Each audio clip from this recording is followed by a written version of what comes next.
Les appels marquants. Quand le service client devient un who's who dans le monde des téléconseillers, il y a des appels qu'on oublie vite, et d'autres qui restent gravés à jamais. Et parfois, tu décroches ton téléphone et bam, tu te retrouves en ligne avec des gens que tout le monde connaît.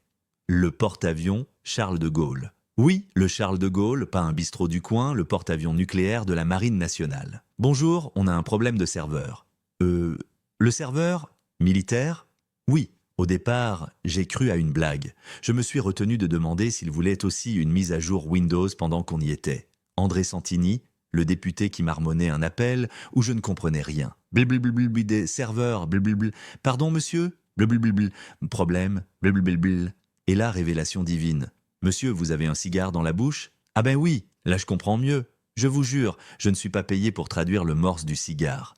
Maria Pacôme, la sagesse brutale, l'une des plus belles perles du métier. Elle était adorable, mais elle a dû sentir mon stress et elle m'a sorti la phrase philosophique ultime. Détendez-vous du sphincter, mon garçon. On chie tous pareil, non? J'ai explosé de rire. Elle aussi, elle avait raison après tout. Jean-Luc Delarue, le formaliste. Il a appelé avec son classique « Bonjour, c'est Jean-Luc ». Et moi, dans ma tête, oui, bah moi c'est Jean-Michel, enchanté. Mais comme il ne s'est pas présenté correctement, j'ai fait mon boulot. Identification complète, monsieur? J'ai tout demandé. Numéro de contrat, date de naissance, nom de la grand-mère de son poisson rouge, bref, la totale. Il était moins chaud d'un coup. Les bonnes manières, ça se paie. Johnny Hallyday, la légende, un jour je décroche et j'entends « Ah que bonjour !» Je vous jure, je me suis figé. Johnny, le Johnny.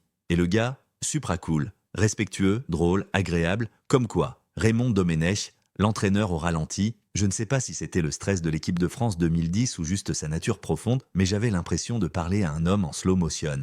Bon, alors, j'ai un problème avec « Monsieur, vous avez un bug ou c'est votre connexion ?» J'ai eu le temps de boire un café entre chaque phrase. Et les autres? Des chanteurs, des acteurs, des hommes politiques. Et vous savez quoi? Les plus gentils et les plus odieux. C'est jamais ceux qu'on croit. Comme quoi, derrière la célébrité, il y a juste des humains, avec leurs qualités et leurs travers.